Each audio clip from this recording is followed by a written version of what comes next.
While Ansara's fiddling around with my presentation, getting it ready, I'll just introduce myself. My name's Sam and I'm head of the Disability Service here. Although Natalia and I are talking very much about what's available in Birmingham, any university that you apply for will have similar setup to us. So there will be specific disability officers that you can go to and will also help coordinating your support. So you can feel free to please contact us about anything, but as I said, if you apply to a different university, there'll also be specific information there as well. And I've got some of our cards somewhere that I'll put that you can just grab hold of, so you can contact us at any point if you've got any questions. I was going to ask if you know about DSA already, but a couple of people have talked about that already. So I'm going to do a little bit more explanation of what DSA is, so that's Disabled Students Allowances, and also what sort of support that might fund for you while you're at university.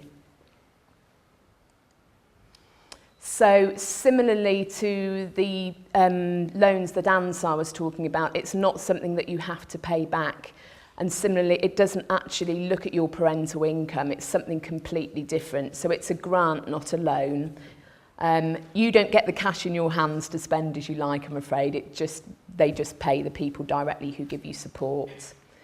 Student Finance England will fund DSA, but so will the NHS, all the social work organisations. Anybody that you can apply to do a degree through will generally have some form of funding for disabled students' allowances. And it's designed to ensure that all disabled students have improved access to university. So there's 4 different ways that DSA can be used to fund support. So there's an equipment allowance, so that might give you maybe a computer if you're lucky, software or radio aids.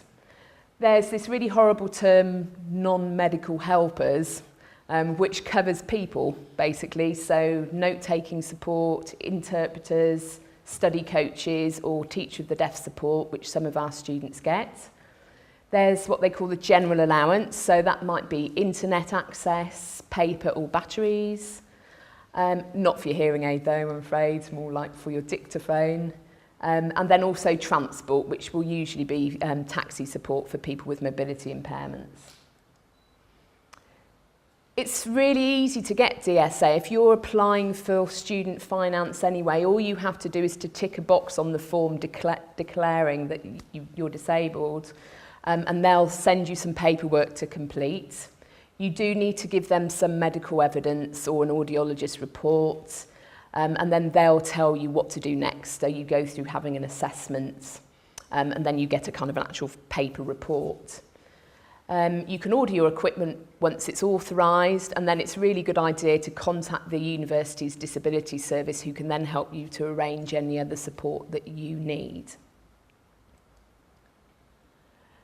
We do find that deaf students do tend to underestimate their needs at university. Quite often you might have been in a really great school and it's a very different environment. You might think that you'll be able to hear in a lecture or lip read in a lecture, where actually, this whole room might be full of people. It could be really noisy with background noise, for example. The standard and the quantity of work actually can be quite a surprise as well, especially the amount of input you can get. If you're doing a course like Tara's doing, which is social work, it's kind of 10 till 4 every day. It's pretty intense, really. And there is also this expectation that university students are independent, which does mean that you just get less support from the teachers and the academics than maybe you've been getting at school. But, with the right support, deaf students can certainly have as good a time at university as anyone else, and hopefully Tara will be able to tell you a little bit more about that. I hope she's going to be telling you some positive stuff when she comes to speak.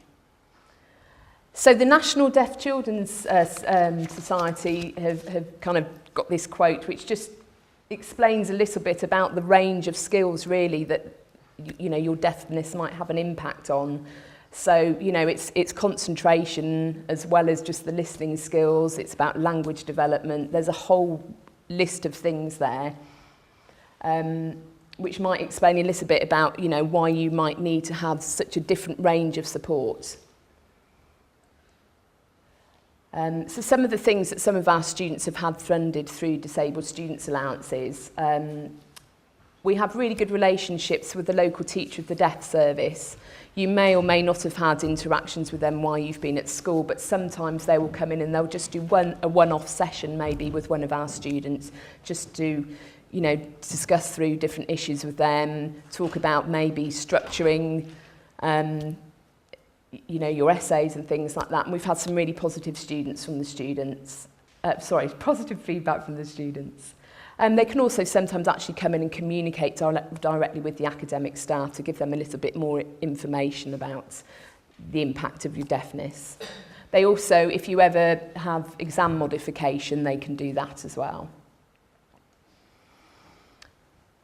It's really worth considering a radio aid if you can use one, even if you haven't had one at school. Quite a lot of our students have them to help during field trips in particular, and on placements or in group discussions. When you're in a smaller group, they can be really useful to use. Also gives you control of the amplification. We've had a great fun here fiddling around with trying to get the loop system a little bit louder, and obviously a radio aid can give you a little bit more control over that. The IR and loop systems that we have here, they're not in all lecture theatres for a start, and sometimes, as we said, you may turn up and find out it's simply not turned up loud enough, which is a pain. Most students will have some kind of note-taking support. Generally, that will mean kind of handwritten notes rather than the kind of pan-type support we've got going on here. It's a really great idea to have one because it means you can focus on what's actually going on at the time, especially if you've got an interpreter. Obviously, you can't look at the interpreter, take notes at the same time, so it's really good to have a note taker there. There are some other options as well. For example, electronic note taking, which is kind of done through a laptop linked up to another laptop that you can look on the screen and see what's happening. They're really expensive and they can be quite hard to book because there's not actually many of them about. So it's really important that we think about that as soon as possible and try and get them booked in early on. There's also a really great new service starting up where they use Wi-Fi and a microphone on the laptop in the lecture, and it means that the person who's actually doing the note-taking can be on the other side of the world if necessary. So that's really exciting, and we're about to trial that system soon. Obviously, you can have sign language interpreters booked in for you. They will come through an external agency, but we'll help you work that out, how that's going to work. Tara might tell you a little bit more about that. Are you going to talk about that a bit, Tara? How you kind of book the support? She contacts the sign language interpreters herself and books them in for particular sessions. I don't really need to know all of the detail for that. She just goes ahead and does that, and that works really well. You might want to think about whether you're going to speak for yourself or whether you're going to speak via your interpreter. You know, it's all things it's worth thinking about, and it might be that things change throughout your 3 years at university. You might get more and more confident the longer you're here. And as Natalia mentioned, you might want to start up your own sign language club to actually get a bit more socialising in while you're here. Other students get something called study skill support. It's really about time management, helping you get your assignments structured well. Yeah, how to work really clever and not hard, as Natalia would say. You're going to have an awful lot of information being input in, and it can be really, really tiring. And actually, sometimes it's really great to just have that extra bit of help in thinking about how you can use your time most effectively. If you get any kind of notes, you've then got to process the notes. You've got to look at those notes and, you know, maybe make your own notes out of them or maybe put them on the computer. You know, you need to sort them out yourself, and then you actually have to do the work on top of that as well. So sometimes it's really good to have a little bit of help with kind of time management issues. So yeah, I mean, this is interesting, you know. Are deaf students even equal with all of that support there? There's some research to say that no, they're still not equal. But I think, you know, the Tara's presentation and the other deaf graduates that are coming in here will show you that you can still come in and achieve.